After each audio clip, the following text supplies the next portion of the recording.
Hello, dear listeners. Thank you so much for being here and for your kind comments. Today, I'm going to tell you the most beautiful love story between a billionaire and the young woman who saved his father's life without knowing a thing. The cold, unforgiving light of the St. Luke's Medical Center ER hummed a constant, indifferent tone, a soundtrack to the controlled chaos of the early morning hours. For Amelia Evans, the brief sanctuary of her break was about to end. She had just unwrapped the foil from a slightly squashed turkey sandwich, her first meal in 10 hours, when the alarm shrieked. It wasn't the usual cacophony of beeps and alerts. It was the high, piercing scream of a code blue. Cardiac arrest. The sandwich fell from her hands, forgotten. Clean, sharp adrenaline shot through her veins, sweeping away the bone-deep weariness that had settled in her bones. She ran her worn sneakers squeaking on the linoleum as she followed the sound, her mind already cycling through protocols, her body moving on pure, ingrained instinct. She burst into the curtained-off bay to a scene of escalating panic. An elderly man lay on the gurney, his face a placid, disturbing shade of gray. Beside him, a younger man, his face a mask of pure terror, was shaking his father's shoulder. "Dad! Dad, wake up!" He was yelling, his voice raw with desperation. "I need a pulse check!" Amelia commanded, her voice cutting through the noise, calm and authoritative. Another nurse fumbled for the man's pulse, her own face pale. "Nothing. He's flatlining." Without a second's hesitation, Amelia was on the gurney, positioning herself over the elderly man's still form. She ignored the chaos erupting around her, the calls for the crash cart, the frantic pages for the on-call cardiologist. She ignored the terrified son, whose world was collapsing beside her. Her focus narrowed to a single critical point, the man beneath her hands. "Starting compressions," she announced, her voice firm. She interlaced her fingers, placed her hands on his sternum, and began to push hard and fast. The rhythm was brutal, relentless. 1, 2, 3, 4. Her arms began to burn her shoulders, screaming in protest. But she pushed on, pouring every ounce of her strength, her will, into the simple, violent act of forcing a heart to remember its duty. From the corner of the bay, Alexander watched, paralyzed. The world had dissolved into a surreal tunnel of horror.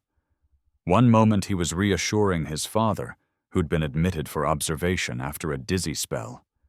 The next he was watching a stranger, a woman with a fierce, determined expression, rhythmically pushing on his father's chest, fighting to drag him back from the edge of oblivion. He felt useless, a helpless spectator at the most important battle of his life. He could buy companies, move markets, command the attention of world leaders, but in this small, sterile space, he was utterly powerless.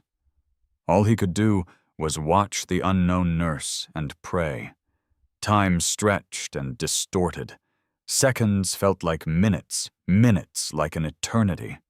The rest of the medical team swarmed the bay, a whirlwind of scrubs and equipment, but Amelia remained the anchor, the engine at the center of the storm, her compressions never faltering. And then, a flicker on the monitor. A single, beautiful, erratic beep.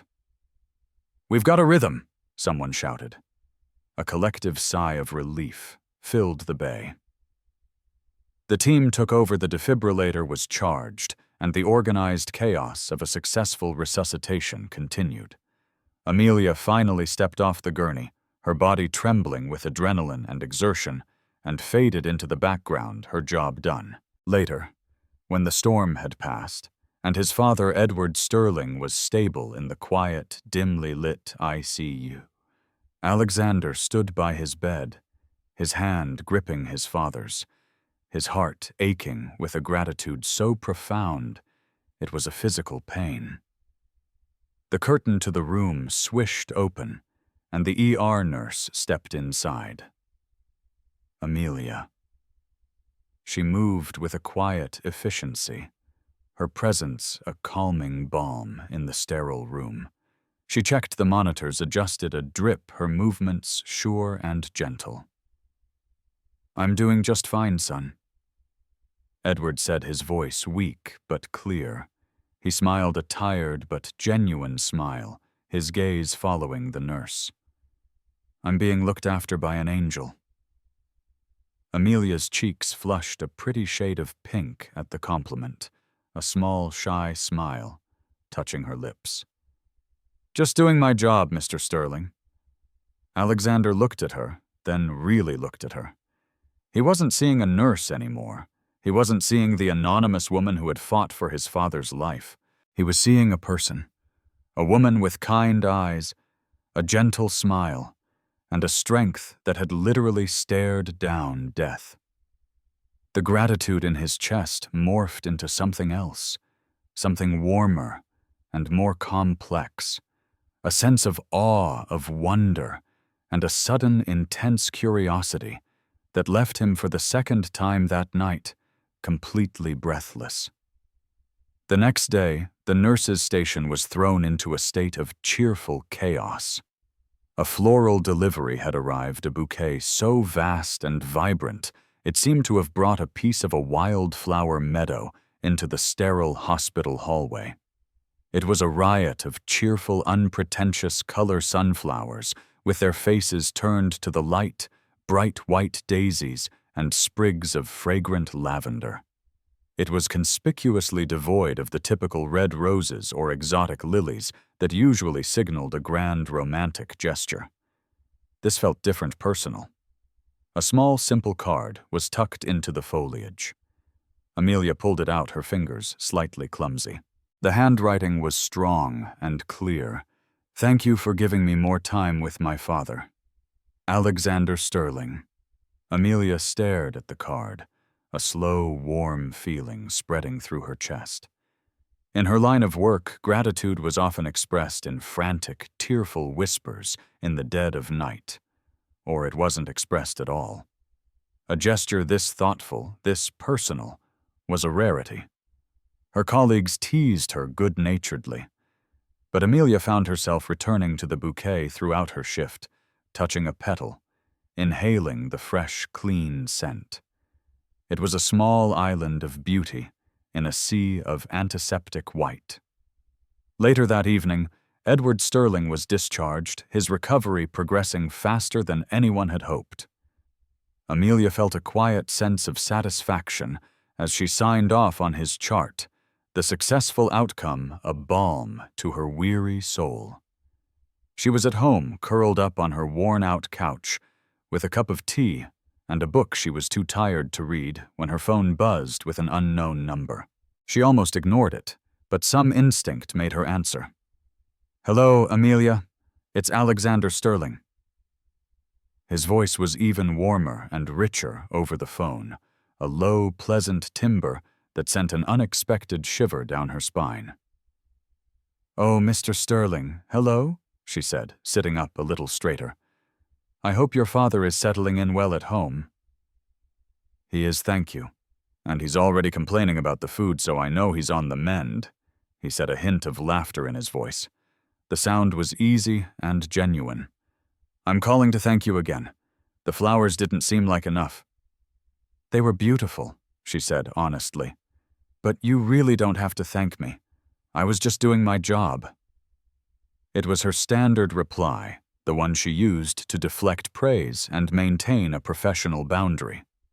There was a pause on the other end of the line. "I knew you were going to say that," he said, his tone shifting, becoming more serious. "But what you did wasn't just a job. You were the calm in the middle of a hurricane. You were extraordinary. And I'd like to thank you properly." He took a deep breath. "Would you have dinner with me?" The question caught her completely off guard. Her world was 12-hour shifts, bodily fluids, and life-or-death decisions. It was not a world of dinner dates with the well-dressed, handsome sons of grateful patients. It felt inappropriate, complicated. "Oh, that's very kind of you, but it isn't necessary, really." she began, already forming a polite refusal. "I'm just glad I could help, and that's thanks enough." "Please," he insisted, his voice soft but persistent, cutting through her practiced deflection. There was no trace of the entitled arrogance she might have expected from someone of his obvious means. There was only a serious, compelling sincerity. "Just one dinner, so I can properly thank the woman who saved my father's life." His earnestness was disarming. It slipped past her professional defenses and touched something deeper. This wasn't a man trying to impress her. This was a son filled with a simple, profound gratitude. Against her better judgment, against all the rules of hospital propriety, she usually followed a slow smile spread across her face. "All right, Mr. Sterling," she heard herself say, a note of amusement in her own voice. "Just one dinner." Getting ready for the dinner felt strangely momentous. Amelia stood in front of her small closet, a wave of insecurity washing over her. Her wardrobe consisted mainly of comfortable scrubs, worn-in jeans, and a handful of simple dresses reserved for rare social occasions. Nothing seemed appropriate for dinner with a man who sent meadows of sunflowers as a thank you note. She finally settled on a simple navy blue dress, the nicest thing she owned, hoping it was elegant enough without trying too hard. She was expecting a taxi or a rideshare service, so when a sleek, dark gray Aston Martin, a car that looked more like a panther poised to strike than a mode of transport, pulled up in front of her modest apartment building, her jaw nearly hit the pavement. Alexander got out from the driver's side. He wasn't in a formal suit, as she might have imagined, but in well-cut dark trousers and a crisp, open-collared white shirt under a soft gray blazer. The absence of a tie made him look relaxed, approachable, and even more devastatingly handsome than he had been in the harsh hospital lighting. He smiled when he saw her, a warm, genuine smile that immediately put her at ease. "You look beautiful, Amelia," he said, his voice a low murmur as he opened the passenger door for her.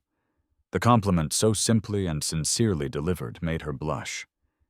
"You clean up pretty well yourself, Mr. Sterling," she retorted, a playful note in her voice. "Alexander," he corrected her gently. "Please."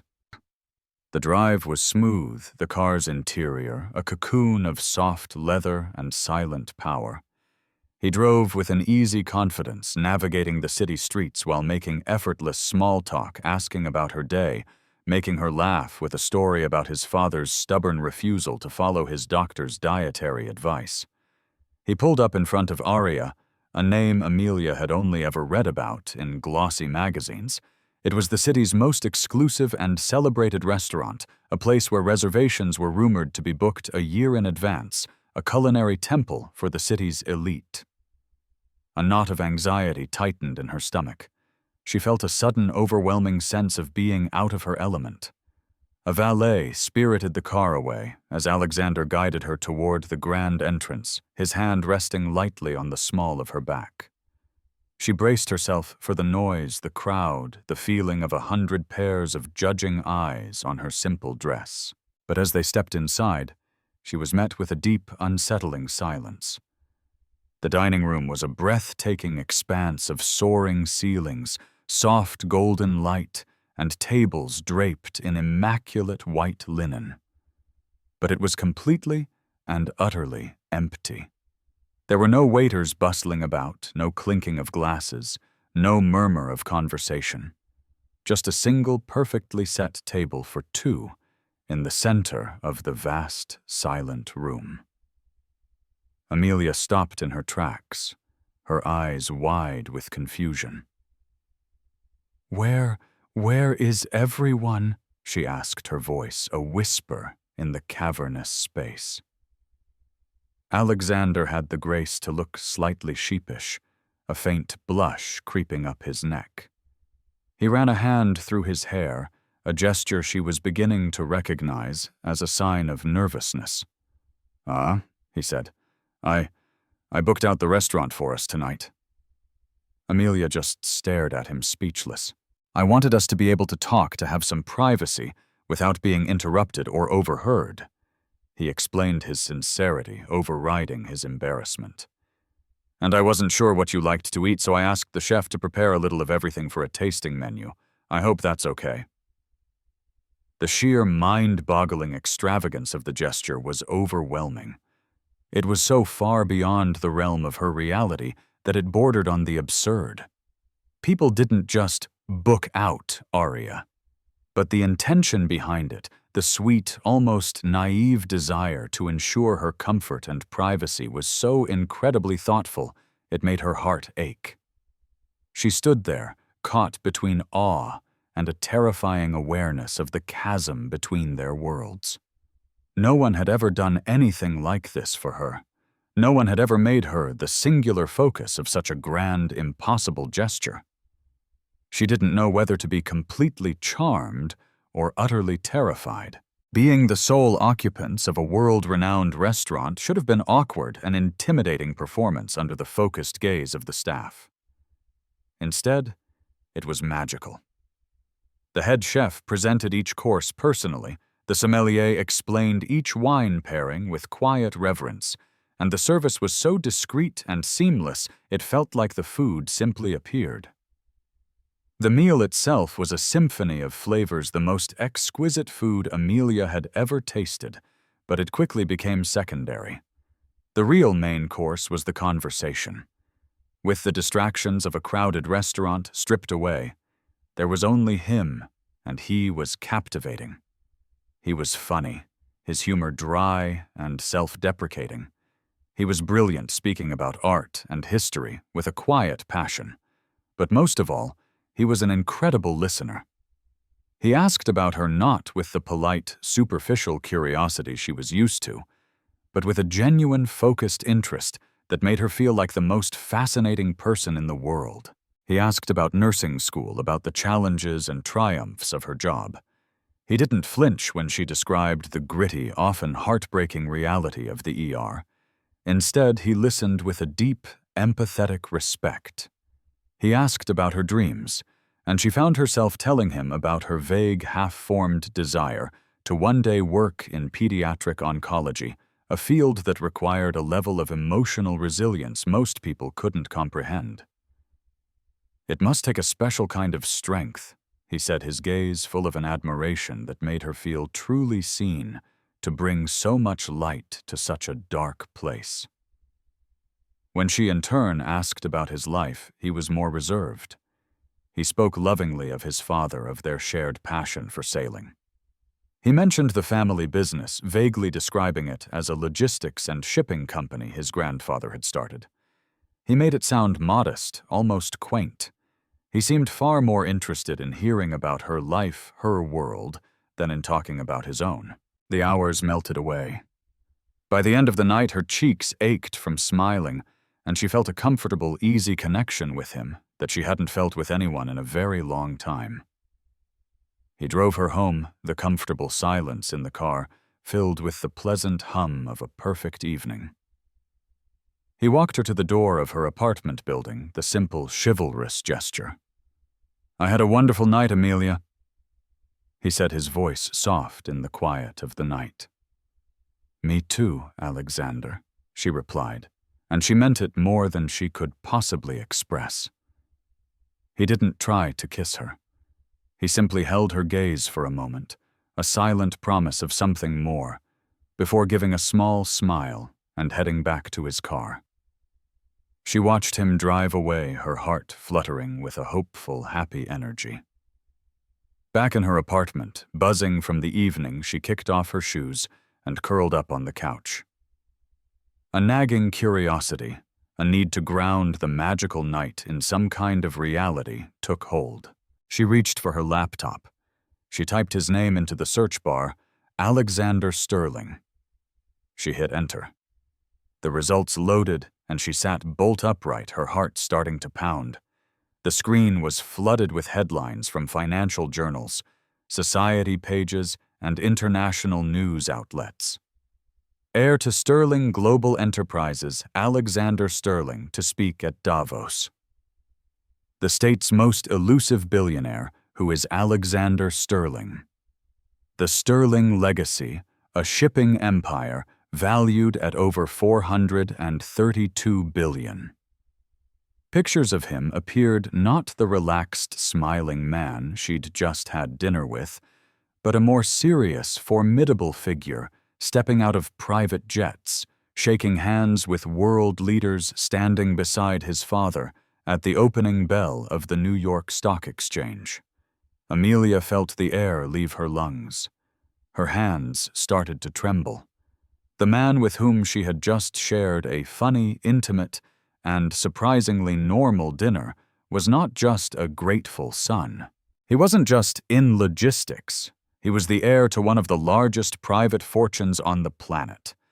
The grand, absurd gesture of booking out the restaurant suddenly snapped into sharp, terrifying focus. To him, it wasn't a grand gesture. It was a Tuesday. She had just been on a date with a billionaire. A kind, humble, funny, secretive billionaire. And he hadn't said a single word. Amelia didn't sleep well. Her mind replayed the night, overlaying the headlines and staggering numbers onto the memory of his easy smile and sincere eyes. The two versions of Alexander Sterling, the humble, grateful son, and the multi-billionaire heir, were impossible to reconcile. She felt a confusing mix of awe, intimidation, and a surprising pang of disappointment. The simple, genuine connection she had felt now seemed tainted, complicated by a reality she couldn't begin to comprehend. Her phone rang late the next morning as she was trying to distract herself with laundry.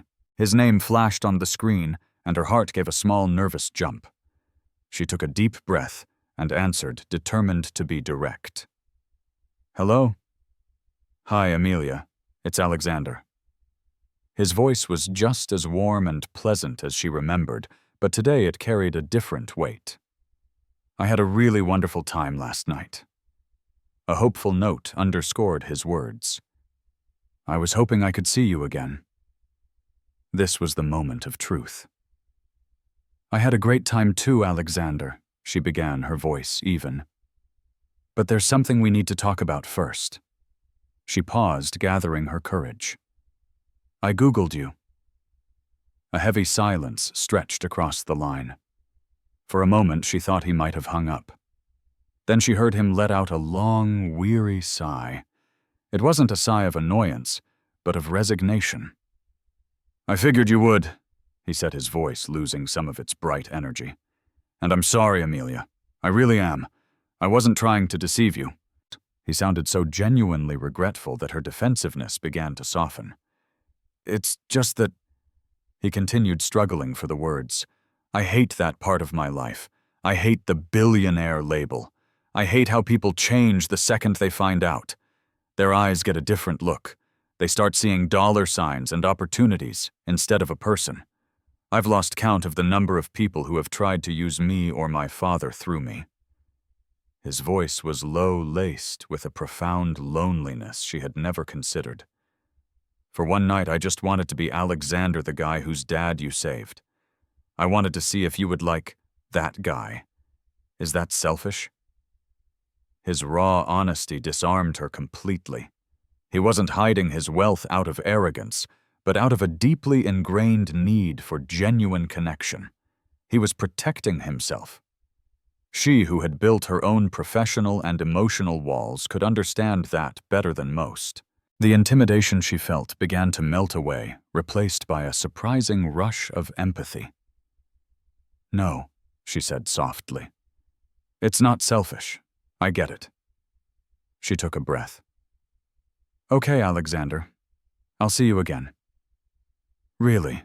The relief in his voice was palpable. "Yes.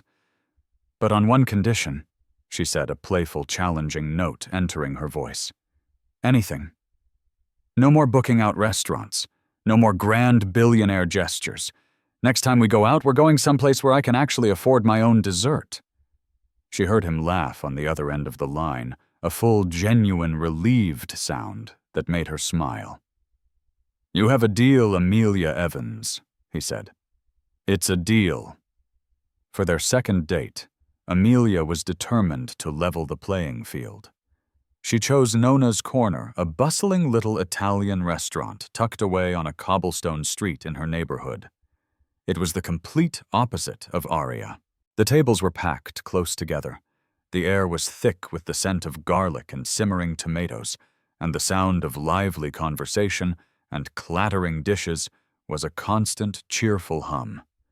It was her favorite place, a place of warmth, authenticity, and incredible lasagna. When she told him where they were going, he hadn't hesitated. "Sounds perfect," he had said. She watched him as he navigated the crowded space, expecting to see a flicker of discomfort, a sign that he was out of his element. But there was none. He left his billionaire persona at the door like a heavy coat. He smiled warmly at faces.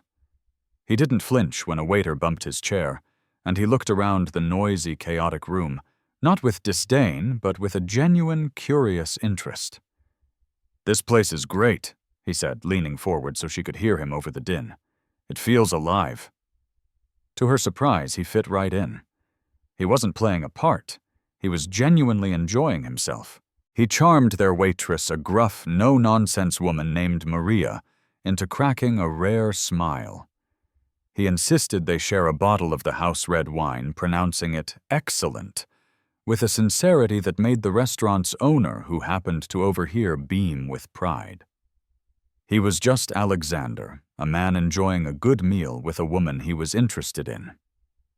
The illusion was so perfect, so complete, that when it shattered, the effect was jarring.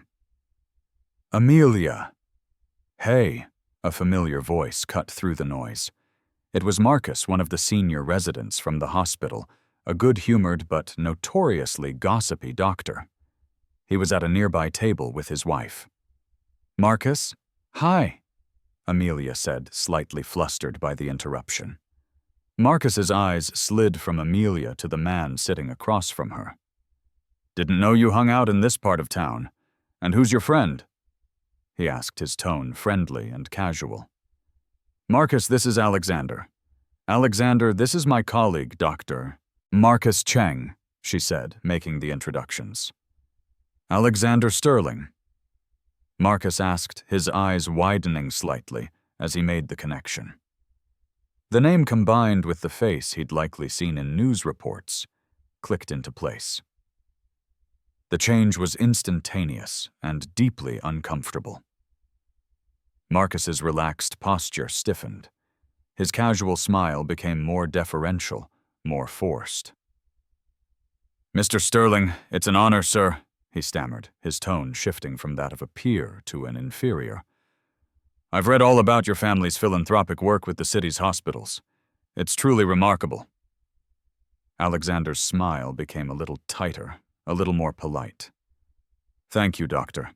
My father believes in giving back to the community." The conversation was brief, but the damage was done. After Marcus had returned to his table, occasionally stealing glances in their direction, a heavy silence fell over them. Alexander sighed a deep, tired sound and looked down at his wine glass. "See," he said quietly, not with anger, but with a profound, heartbreaking sadness. "This is what I was talking about." He looked up at her, and his face was stripped of the easy charm from moments before. In its place was the weary, lonely expression of a man who constantly had to question whether people were seeing him or the name and the fortune that followed him like a shadow. For the first time, Amelia truly understood. It wasn't just about avoiding gold diggers. It was a fundamental, exhausting loneliness, a constant battle to be seen for who he was. And in that moment, her heart went out to him, a wave of empathy so strong it felt like it could bridge the vast, impossible distance between their two worlds. A week later, it was Alexander's turn. "There's a charity gala my family's foundation is sponsoring," he had explained over the phone, his voice hesitant. "It's for the children's hospital. I have to go. I was wondering if you'd come with me." He rushed to add, "No pressure at all. just as my date. It would just be nice to have you there."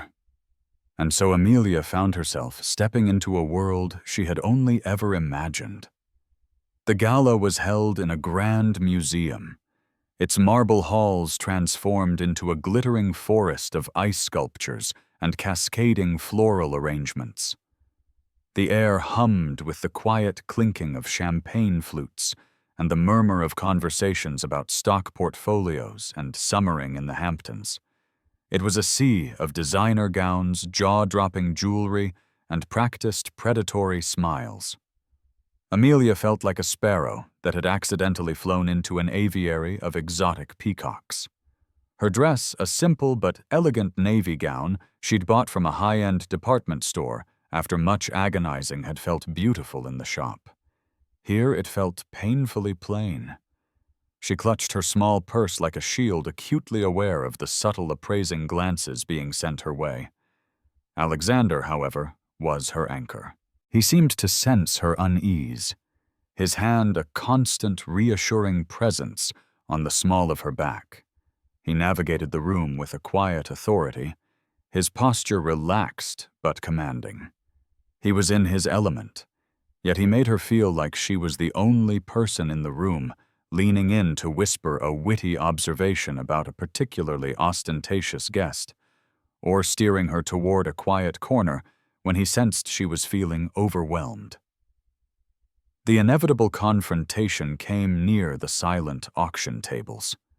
A woman with a surgically tightened face and diamonds dripping from her ears glided toward them. Her eyes scanned Amelia's simple dress with a look of barely disguised disdain. "Alexander, darling," the woman purred, ignoring Amelia completely. "I almost didn't recognize you without a debutante on your arm." She then turned her critical gaze fully on Amelia. "And who is this quaint little thing you've brought? This is Amelia Evans," Alexander said, his voice dangerously soft, his arm tightening protectively around Amelia's waist. The woman's eyes did another slow, insulting scan of Amelia's dress. "Evans," she murmured. "I don't believe I know that name. And that dress, I simply must know the designer. It's so brave to be so understated." The insult was wrapped in a veneer of false curiosity, making it all the more poisonous. Amelia felt a hot flush of humiliation creep up her neck. She was about to stammer anything, when Alexander spoke. His voice was calm, almost conversational, but it cut through the air like a shard of ice. "Amelia's dress isn't by a famous designer, it's true," he said, looking directly at the woman, his eyes cold. "She's a nurse. She prefers to spend her time and energy saving people's lives, not worrying about price tags and brand names." He paused, letting the words sink in. "It's one of the many, many things I admire about her." The socialite's perfectly painted smile froze on her face. She was speechless, utterly defeated by a logic her superficial world couldn't comprehend. Without another word, Alexander took Amelia's hand. "Excuse us," he said, not to the woman but to the air around her. He led Amelia away from the crowd, through a set of glass doors, and out onto a quiet, moonlit terrace overlooking the city. The cool night air felt wonderful on her hot cheeks. Her heart was hammering in her chest, a chaotic mix of lingering humiliation and a fierce, soaring gratitude. "I'm so sorry," Alexander said, his voice tight with anger. "I shouldn't have brought you here. I'm sorry she said that to you." "Don't be," Amelia whispered, turning to face him. The city lights twinkled behind him, creating a halo around his silhouette. "Thank you." In that moment, under the vast, starry sky, the chasm between their worlds seemed to vanish. There was no billionaire, no nurse. There was only a man who had defended her with a fierce, intelligent loyalty, and a woman who was realizing with a terrifying, thrilling certainty that she was falling in love with him. The terrace was a silent sanctuary, a world away from the glittering chaos inside. The distant sounds of the orchestra and the gentle hum of the city were a soft, muted backdrop to the charged silence that had fallen between them. Amelia's heart was still pounding, a fast, unsteady rhythm, not from the socialite's insult, but from Alexander's defense. She looked at him, really looked at him in the soft glow of the moonlight. The anger had faded from his face, replaced by a look of sincere, anxious concern for her. "Did you really mean it?" she asked, her voice barely a whisper. "What you said in there about admiring me?" He took a step closer, the space between them shrinking until she could feel the heat radiating from his body. He reached out and gently tucked a stray strand of hair behind her ear, his fingers lingering for a fraction of a second against her skin. The simple touch sent a jolt of electricity through her. "I meant every word, Amelia," he said, his voice low and serious, his gaze so intense it felt like a physical touch. "In my world, everything is a transaction. People are valued for their name, their connections, their net worth. It's exhausting. It's empty." He looked into her eyes, and she saw a raw vulnerability there that he showed to no one else. "And then there's you. You're real, you're compassionate and strong, and you dedicate your life to helping people without asking for anything in return. You are the most impressive, genuine person I have met in years." He took a shaky breath, the confession he was about to make clear on his face. "I asked you to dinner to thank you for saving my father." He whispered, his voice growing thick with an emotion he could no longer contain. "That was the truth. But it's not the whole truth." He moved closer still, his other hand coming up to gently cup her cheek. "The whole truth, Amelia, is that I keep asking you out because I can't stop thinking about you. From the moment I saw you in that ER, so calm and so fierce, you took my breath away. And you haven't given it back since." The world seemed to stop. There was no gala, no city, no chasm between their lives. There was only the look in his eyes, the warmth of his hand on her skin, and the undeniable truth of his words. He lowered his head, his gaze dropping to her lips, giving her every opportunity to pull away. She didn't. She couldn't. She leaned into his touch, her eyes fluttering closed. He kissed her. It wasn't a kiss of explosive, demanding passion. It was tender questioning and filled with all the pent-up admiration he had just confessed.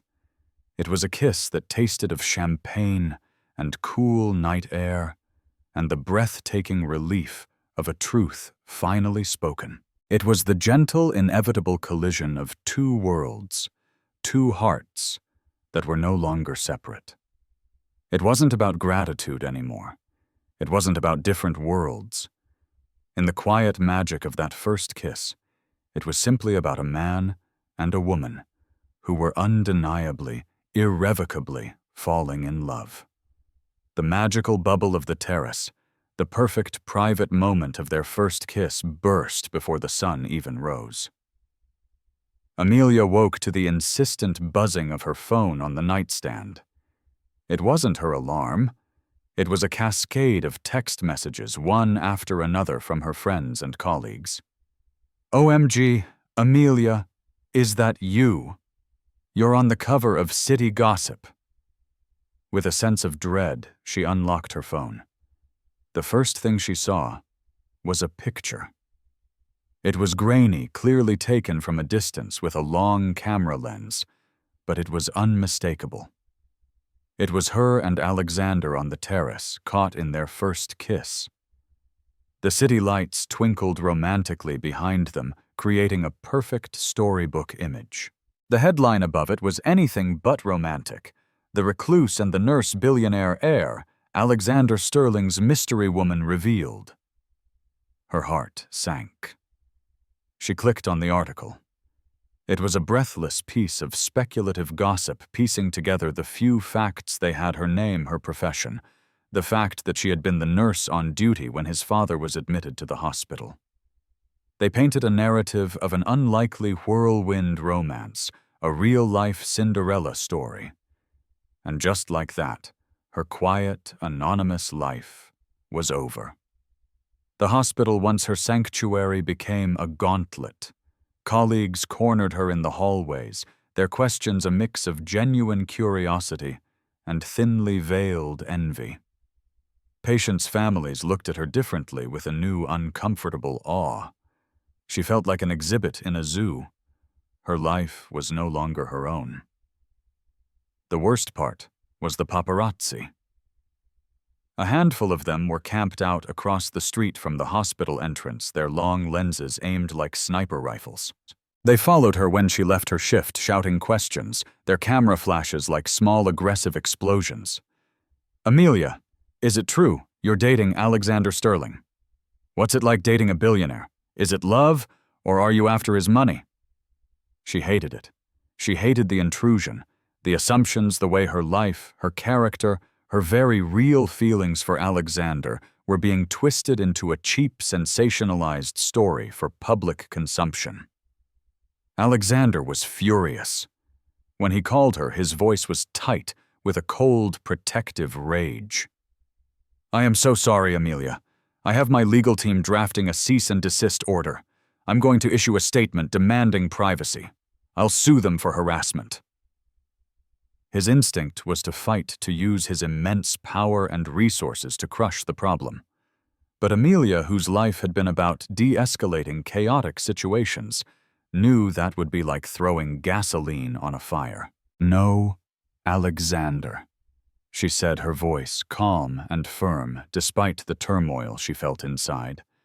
"Don't, please." "What? Why not?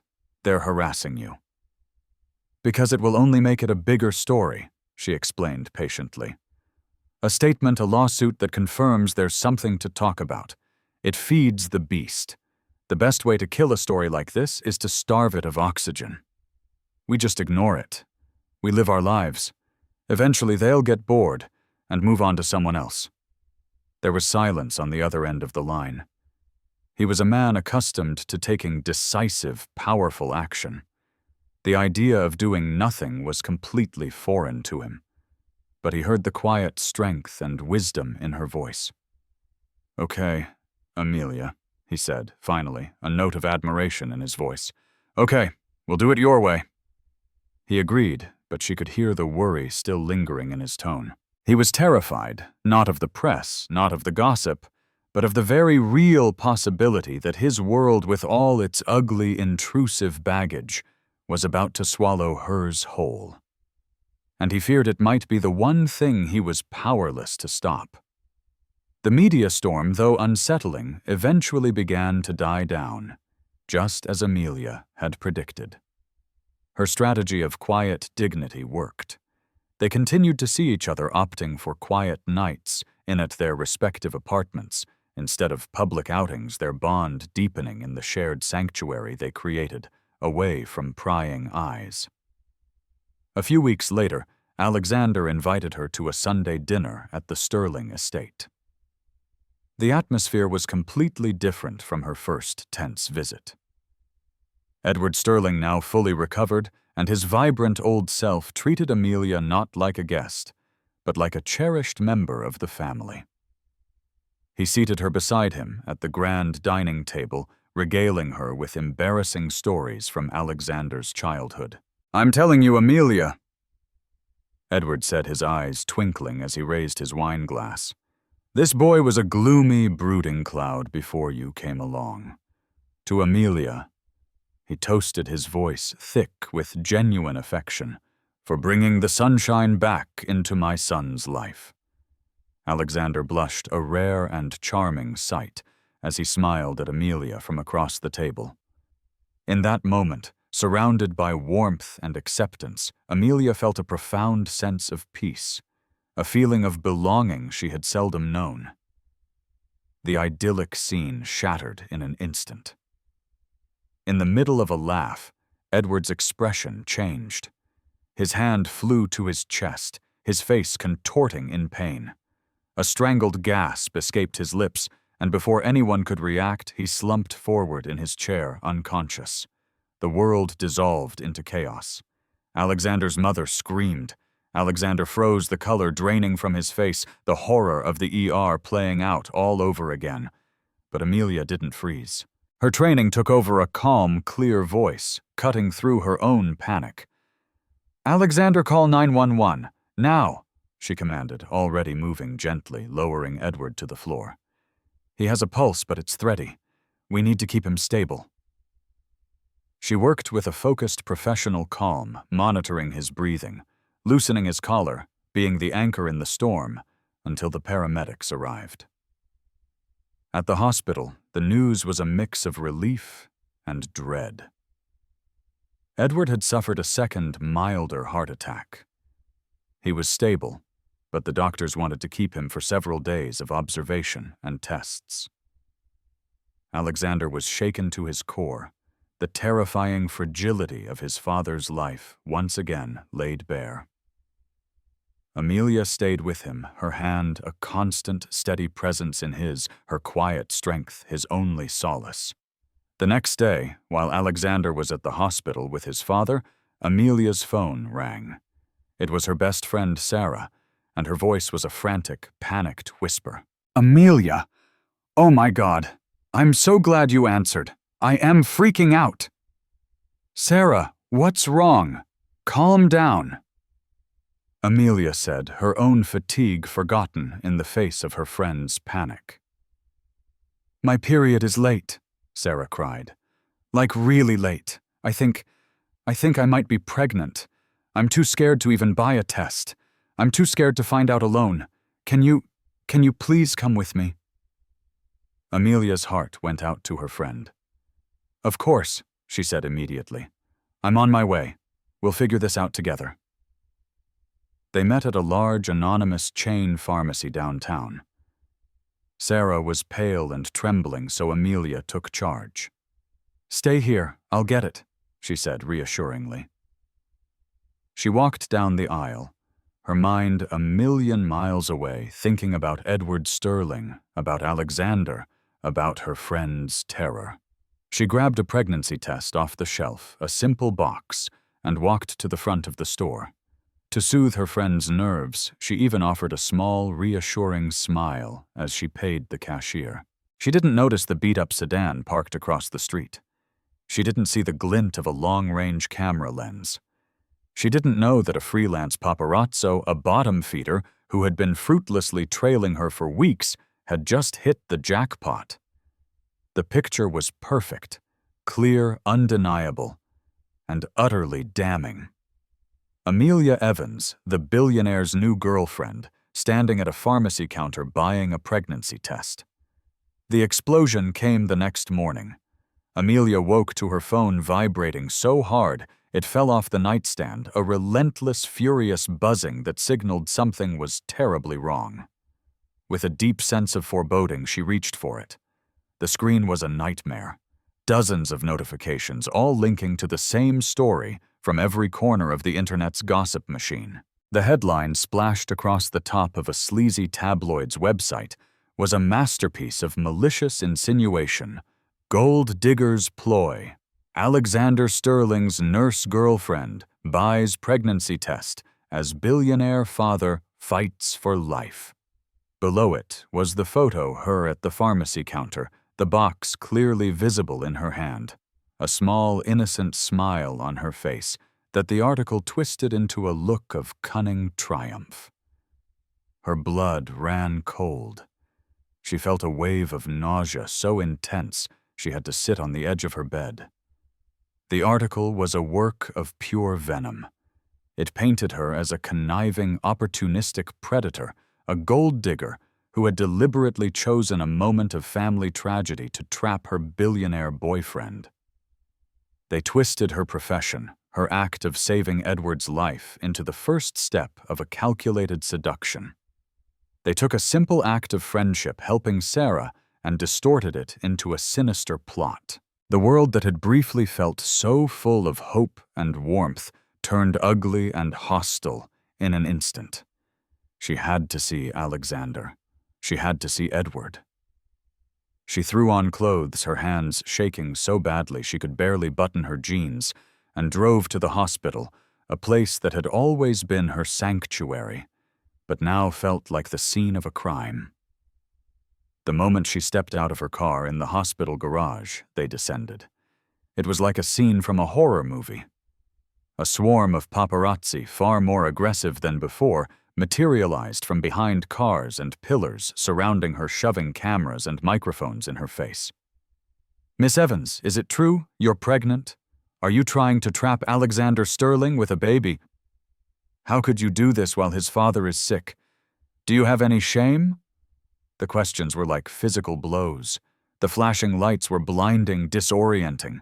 She felt trapped, suffocated, her breath coming in ragged gasps. She put her hands up, trying to shield her face, trying to push through the wall of bodies. Suddenly, a furious roar cut through the chaos. "Get away from her!" It was Alexander. He burst through the pack of photographers like a force of nature, his face a mask of pure, murderous rage. He didn't touch anyone but his presence. His fury was so palpable that the aggressive pack actually stumbled backward.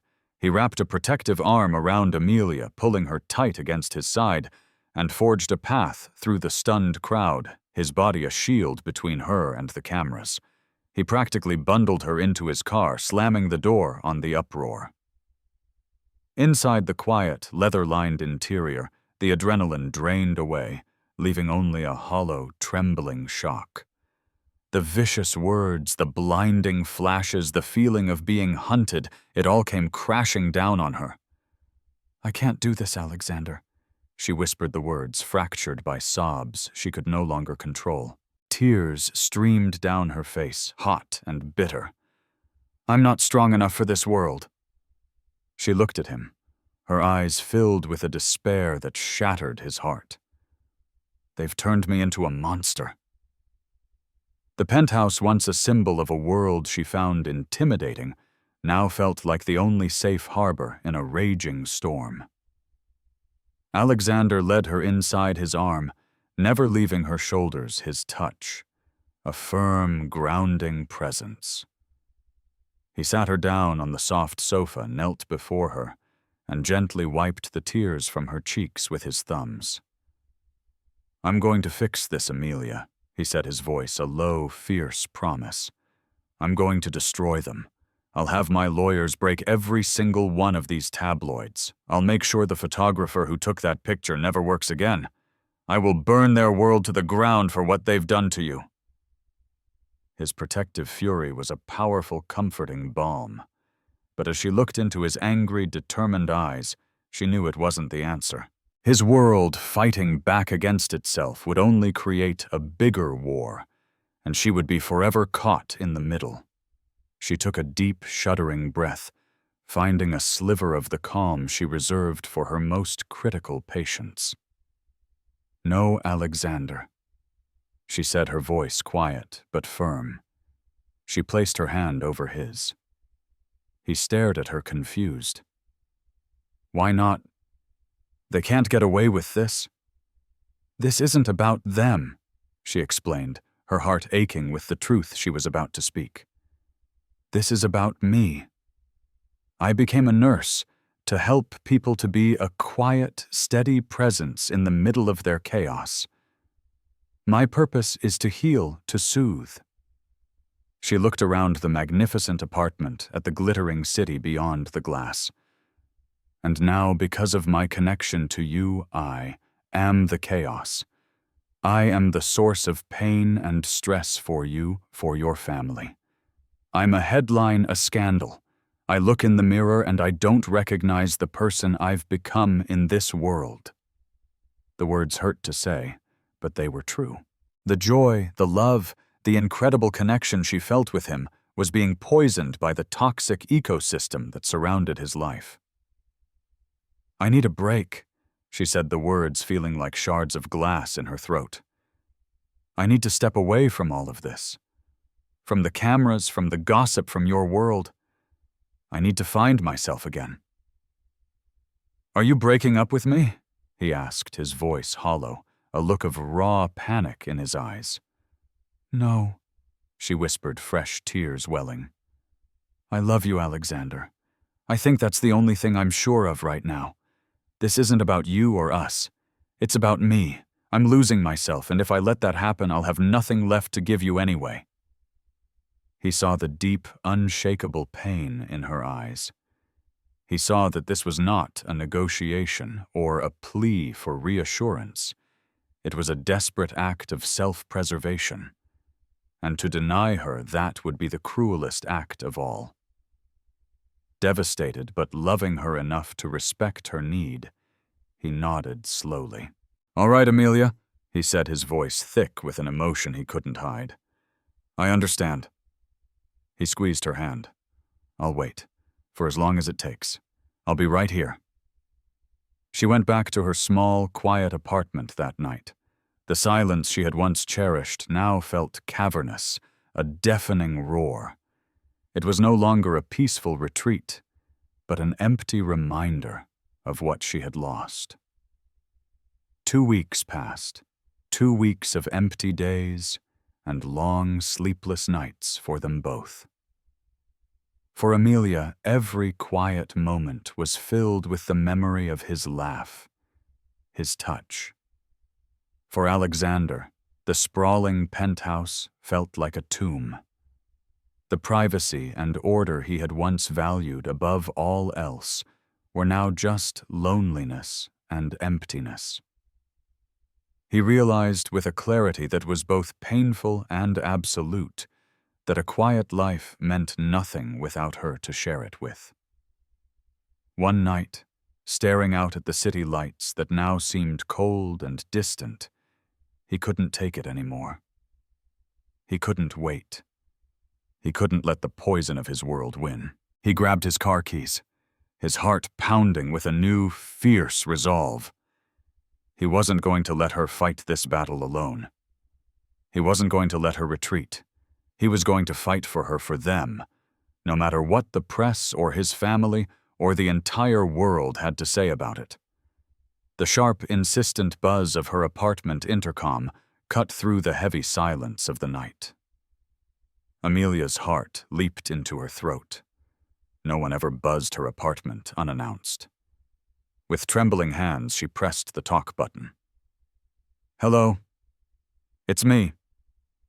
Alexander's voice, low and slightly distorted through the small speaker, was all it took. A wave of longing so intense it made her dizzy washed over her.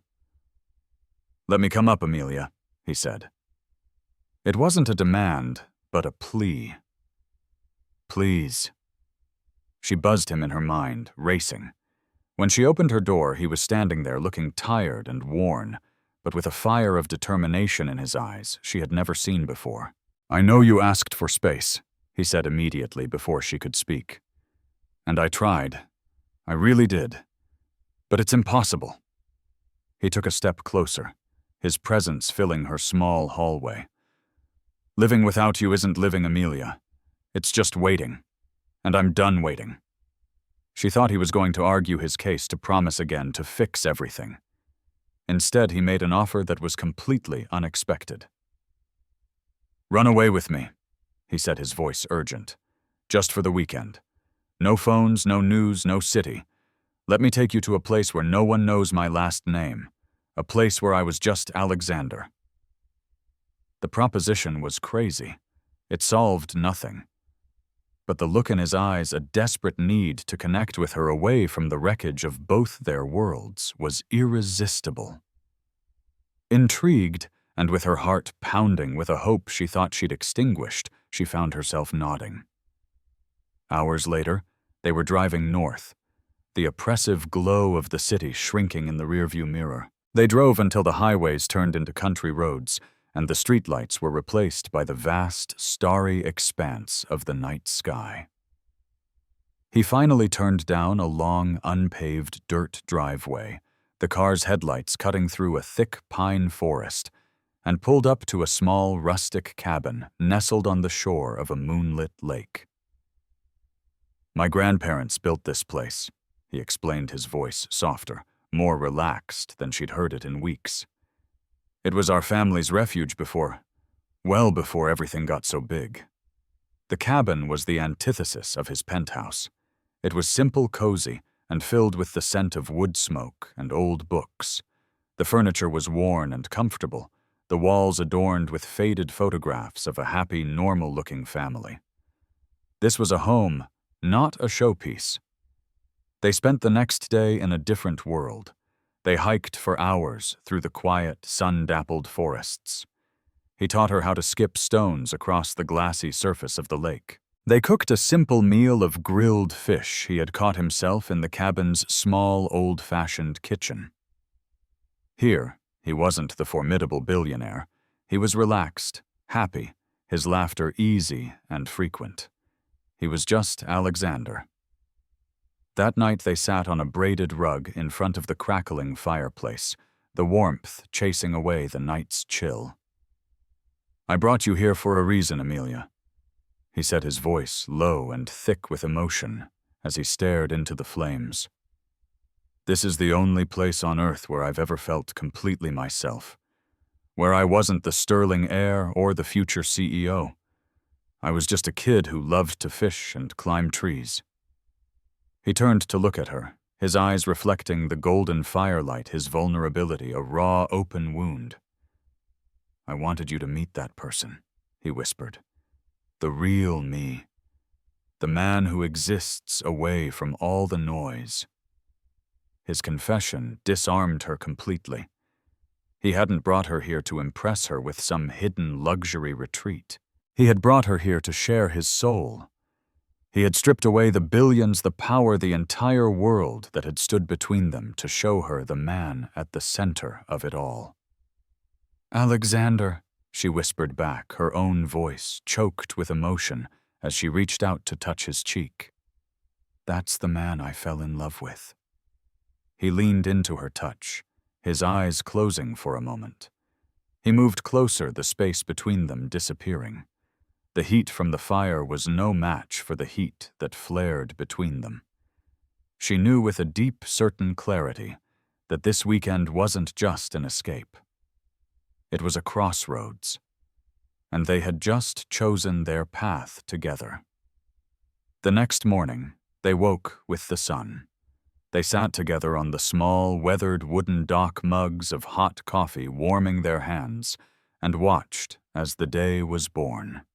A low mist hung over the still, glassy surface of the lake, creating a magical, ethereal world that felt entirely their own. The only sounds were the gentle lapping of water against the pilings and the distant call of a loon. "I don't want this weekend to end." Alexander said, his voice a quiet murmur that seemed to blend with the deep peace of the morning. He looked at her, his expression open and serious. "I don't want us to end." He set his mug down on the dock and turned to face her, completely taking her free hand in his. His palm was warm, his grip firm. "I know my world is complicated," he began, his gaze unwavering. "I know it's loud and intrusive and scary, and I know I dragged you into a storm you never asked for." He squeezed her hand, his voice growing thick with emotion. "I spent so much of my life trying to protect my privacy, to keep that world at a distance, and all I ended up with was a quiet, empty life." He took a deep breath, his heart in his eyes. "And then you showed up. And you're the calm Amelia. You are my calm in the middle of it all. The chaos doesn't matter when I'm with you." He took a deep breath, his heart in his eyes. "I don't want to be the reclusive billionaire anymore. I don't want to be the sterling heir. I just want to be the man who gets to love you, the man who gets to build a life with you, whether it's in a penthouse in the city or a cabin in the woods." His words, his sincerity, the raw, unvarnished truth of his love brought tears to her eyes. Amelia Evans, he said, his voice dropping to almost a whisper, filled with a hope that was both terrifying and beautiful. Will you marry me? He opened his other hand. Resting on his palm wasn't a box. It was a ring, but not the kind she ever would have expected. It wasn't a massive, blinding diamond designed to signal wealth. It was an intricate vintage band of what looked like interwoven gold, holding a single deep green emerald that seemed to capture the color of the pine forest around them. It was unique, personal, and breathtaking. It was my grandmother's, he explained softly. She gave it to my father and told him to give it to me for when I found the one person who saw the man, not the name. I think she would have loved you. With tears streaming down her cheeks, blurring the image of the rising sun into a golden haze, Amelia looked from the exquisite, meaningful ring to the face of the man she loved more than life itself. She didn't have to think. Her heart had known the answer for a long time. She held out her hand, her fingers trembling, and let him slide the ring into place. Yes, she whispered the word carried on a happy, tearful breath. Yes, Alexander, I'll marry you. He slid the emerald ring onto her finger.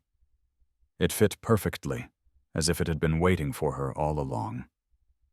He framed her face with his hands and kissed her a deep, soulful kiss that tasted of coffee and morning mist, and the promise of 1,000 sunrises to come. As they kissed, the sun finally broke free of the horizon, burning away the last of the mist, and bathing them in a warm golden light, sealing their promise.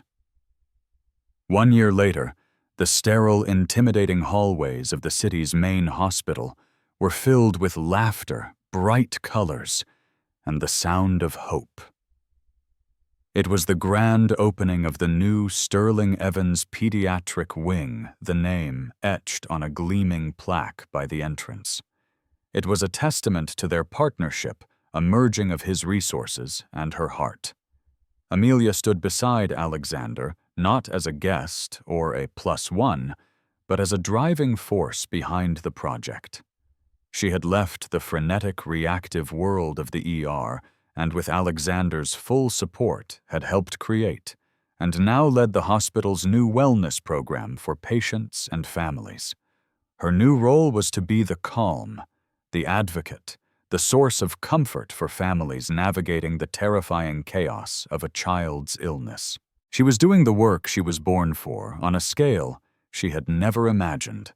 Edward Sterling, looking healthier and happier than ever, beamed with pride as he cut the ceremonial ribbon. He pulled Amelia into a fierce hug. "I told you she was an angel, son," he said to Alexander over her shoulder. Later, Alexander found her in a quiet corner watching a small child laugh as a therapy dog did a trick. He came up behind her, wrapping his arms around her waist and resting his chin on her shoulder.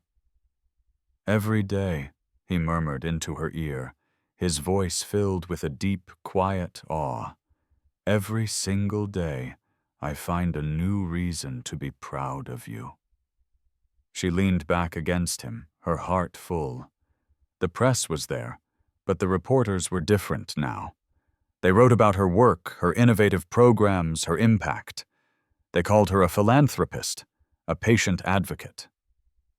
The gold digger narrative had been completely eclipsed by the undeniable truth of her character. She hadn't been defeated by his world. She had reshaped a part of it for the better. That night they weren't at a gala or in the penthouse. They were back at the cabin by the lake, a place that had become their true home. A fire crackled in the hearth, casting a warm, dancing glow over the room. "You know," Amelia set her head resting on his chest as they lay on the familiar braided rug, "all of this started with a heart that stopped beating." Alexander smiled, tipping her chin up to look at her. He kissed her gently, a slow, tender kiss, filled with a love that was now as easy and natural as breathing. "No," he corrected her gently, his eyes full of a love that was deep and endless. It started with a heart that started beating faster. Mine. From the very first moment I saw you. But the true magic of their story wasn't just in how they met, but in how they grew together. Alexander had learned that his wealth could be a tool for good when wielded with wisdom and compassion. Amelia had discovered she could maintain her essence and purpose even in a world that initially seemed so alien to her own. Together, they created something new. It wasn't just a marriage between two different worlds, but the construction of a third world entirely, one that honored both their origins and their shared dreams. In the months that followed, they transformed not just the hospital, but an entire approach to medical philanthropy. Amelia led the creation of family wellness centers in 5 hospitals across the region, each designed with the personal touch of someone who had lived the experience of a frontline healthcare worker. Alexander, for his part, discovered a genuine passion for the work he never knew he had. He started working directly with the implementation teams, learning the names of the staff, understanding the daily challenges they faced. "You've taught me something," he said one evening as they reviewed plans for the next center. "I always thought leadership meant being distant, making decisions from above. But you showed me that leadership really means being present, being willing to get your hands dirty." Amelia smiled, remembering the nervous man she had met in that hospital corridor so long ago. "And you've taught me that dreams can be bigger than I ever imagined. That sometimes accepting help doesn't mean losing who you are, but discovering who you can become."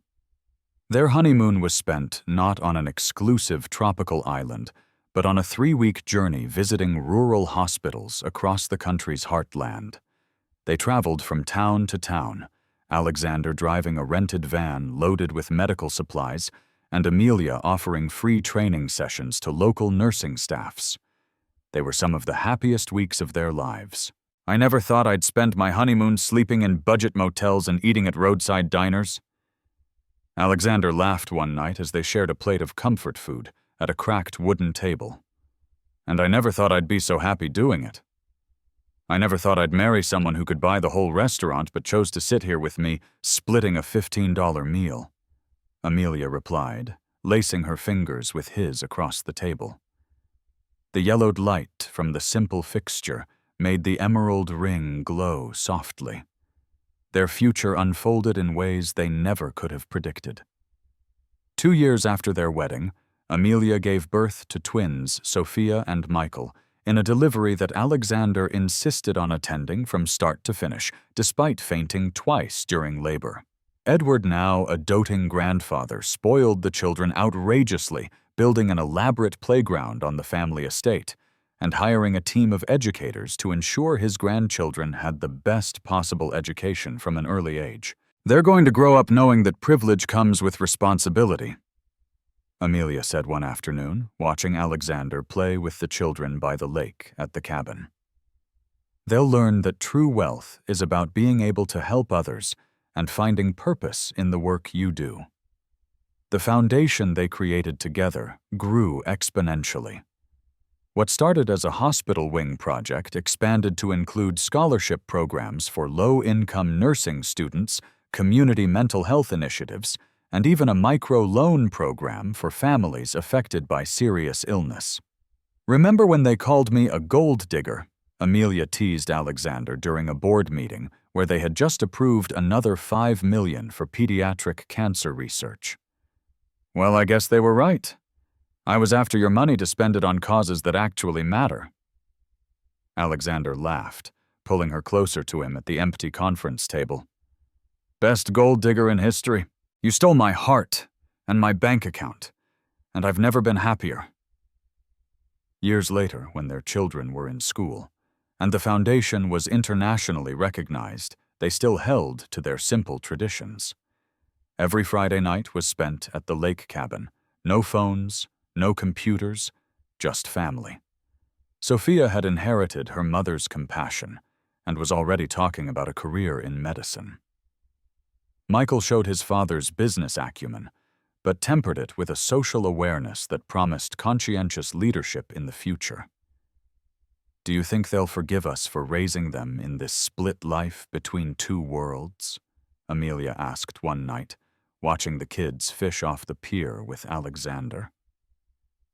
"I think we'll give them something neither you nor I had," Alexander answered, wrapping his arms around her from behind. "The chance to see that there aren't two separate worlds. There's only one world, and the choice we make is how we're going to inhabit it." And the true measure of their success wasn't in the staggering numbers of their donations or the media coverage of their projects. It was in the letters they received from families whose lives had been touched by their work. The pictures of healthy children who had once been patients in their wings. The whispered thanks from young nurses who had completed their education because of their scholarships. One letter in particular was framed in their home office. It was from a Maria Santos, a nurse from El Paso, Texas, who had received a full scholarship from the foundation 5 years earlier. "Dear Amelia, today, I saved a man's life in the ER where I work. As I was doing the compressions, I thought of you and the story of how you met Mr. Sterling. I thought about how one act of caring can change so many lives. Thank you for giving me the chance to be that person for someone. Thank you for showing me that a hero isn't someone with superpowers, but someone who chooses to be present in another person's hardest moment. With eternal love and gratitude, Maria." "Do you see, that's it?" Alexander said, when they read the letter together for the first time. "That's exactly it. One life touches another, which touches another, and suddenly you have an endless chain of care and compassion spreading across the world." Amelia felt tears in her eyes. "Sometimes I still can't believe this all started with a cardiac arrest in an ER." "No," Alexander corrected her one more time, his voice soft and full of affection. "It started long before that. It started when two people decided each in their own way to dedicate their lives to caring for others. The rest was just the universe conspiring to bring us together." And so as the sun set over the lake where they had first promised themselves to each other, Amelia and Alexander knew their story was more than an unlikely romance between different worlds. It was proof that true love doesn't just overcome obstacles, it transforms them into bridges. It was a testament that when two people unite, not just in marriage, but in purpose, they can literally change the world around them. In the calm waters of the lake, where they had first seen their true selves reflected in each other's eyes, they understood that the happy ending wasn't just about them. It was about all the hearts they would still touch, all the lives they would still save, and all the love they would still spread across the world. And somewhere in an ER, not so different from the one where they met another nurse, was saving another life, perpetuating the infinite chain of care they had helped to strengthen. That special night, as they walked hand in hand down the pier under a star-dusted sky, Amelia and Alexander made a discovery that would change everything all over again. Amelia had been feeling different for the past few weeks, a familiar yet still thrilling sensation. The test they took together this time by choice, and in the comfort of their lake house, confirmed what their hearts already knew. They were going to be parents again. "Another baby," Alexander whispered, his voice filled with awe as he held Amelia against his chest. "Our family is growing." They decided to keep the news a secret for a few weeks, savoring the intimacy of that shared knowledge. But when they finally told the children, Sophia and Michael erupted with joy. "I'll teach the baby how to fish," Michael announced with the seriousness of his 6 years. "And I'll read stories to them every night," Sophia added, already taking on her role as the responsible older sister. Edward, now in his 70s but still full of energy, wept with joy when he heard the news. "Another grandchild for me to spoil," he said, hugging Amelia with a strength that belied his age. "This family is the greatest blessing of my life." The months of the pregnancy were lived in a golden bubble of happiness. Alexander insisted on accompanying Amelia to every doctor's appointment, holding her hand during each ultrasound and memorizing every beat of the baby's heart. They found out they were having a girl, and Sophia was especially thrilled to be getting a little sister. "What should we name her?" Sophia asked one afternoon as they organized the baby's room in the cabin. It was a simple but love-filled space, with handcrafted wooden furniture made by a local carpenter and a mobile of stars that Alexander had painstakingly hung. "How about Helena?" Amelia suggested. "It means shining light in Greek, because she's already bringing so much light into our lives." Alexander smiled gently, touching Amelia's belly. "Helena Sterling Evans, it's perfect." Little Helena was born on a spring morning with the first rays of sun bathing the delivery room. Unlike with the twins this time, Alexander held steady through the entire process, being the first person to hold his newborn daughter. "Hello, princess," he whispered to tiny Helena, his own tears falling freely. "Welcome to the world. You're going to find you have the most amazing family waiting to love you." Amelia, exhausted but radiant, watched the man she loved hold their child and felt her heart overflow. "She has your eyes," she observed with a tired smile, "and your determination by the way she's gripping my finger." Helena grew up in an environment where love and purpose went hand in hand.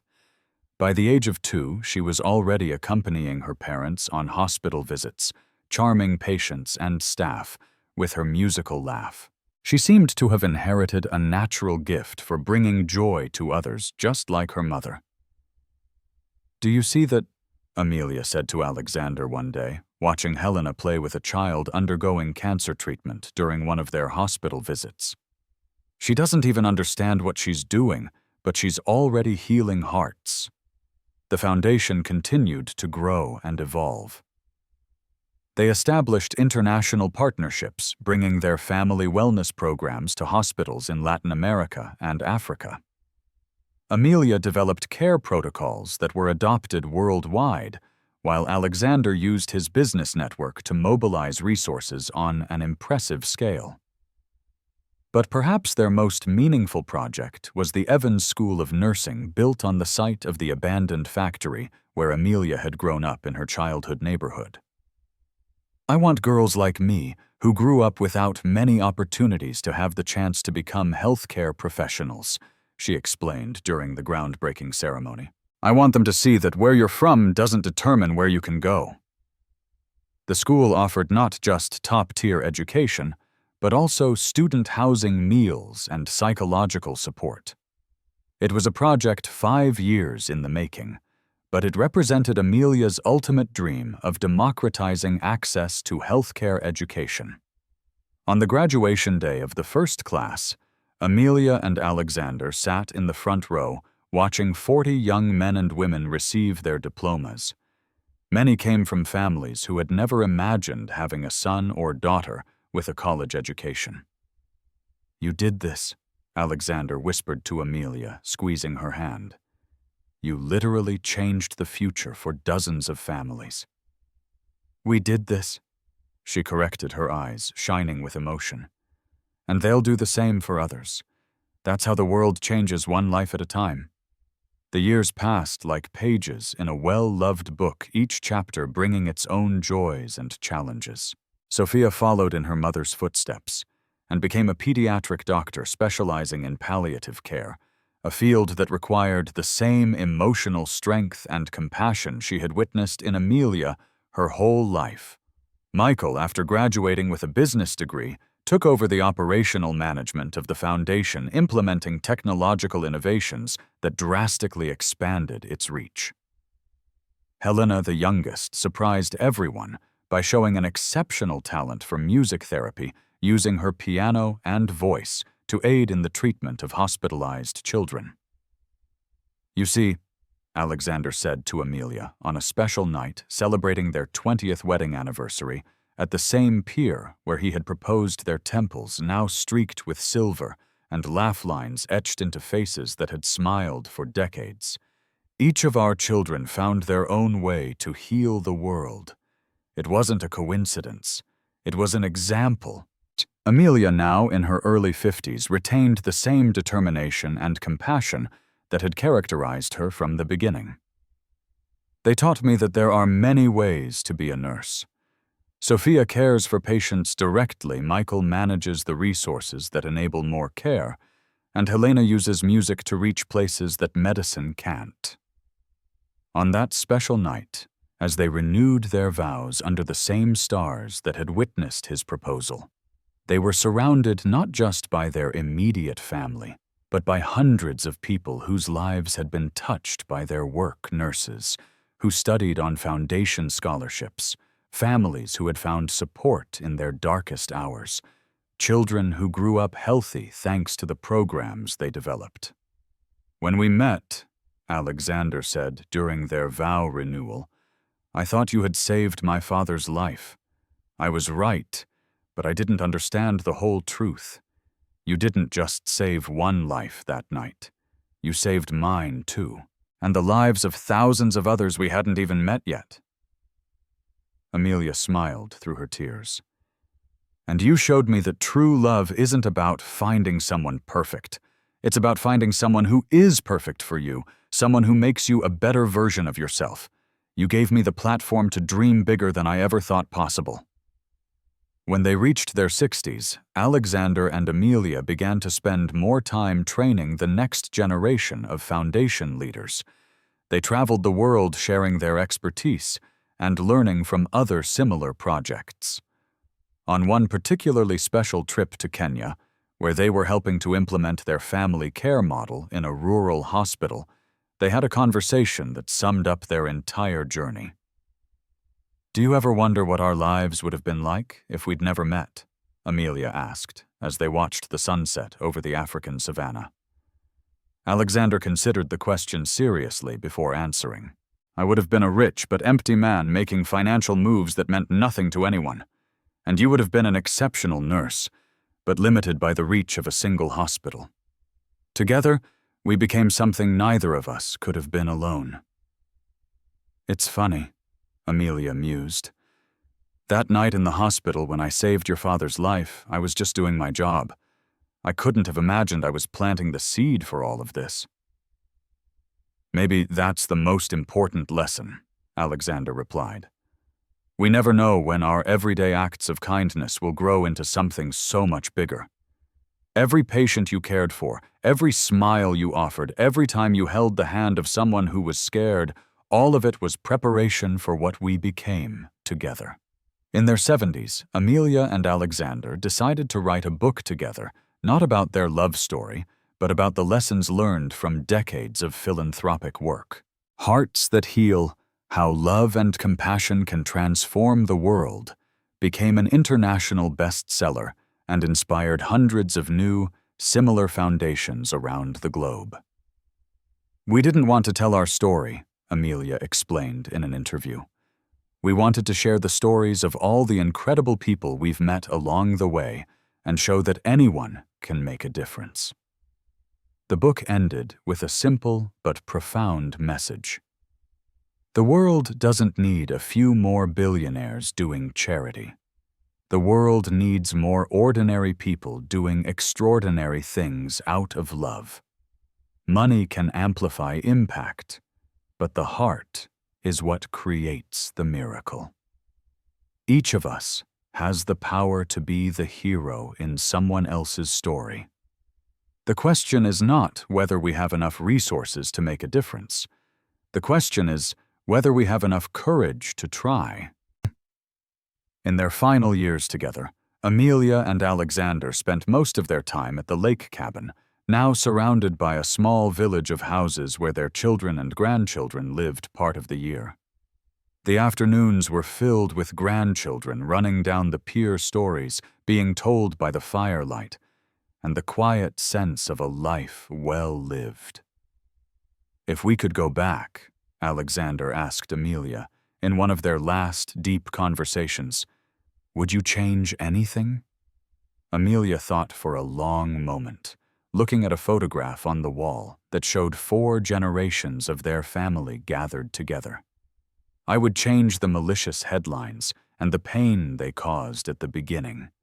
But even that," she paused, "even that taught us something important about resilience and about how true love can weather any storm." "And I," Alexander asked himself aloud, "I would change the fact that I hid who I was on our first date. But then I realize if I hadn't, maybe you never would have given me a chance to show you who I really was on the inside." The truth was, every painful moment of their journey had been transformed into wisdom, and every obstacle had become a bridge to something greater. Their story had started with one heart that stopped, but it had turned into thousands of hearts that started beating with renewed purpose.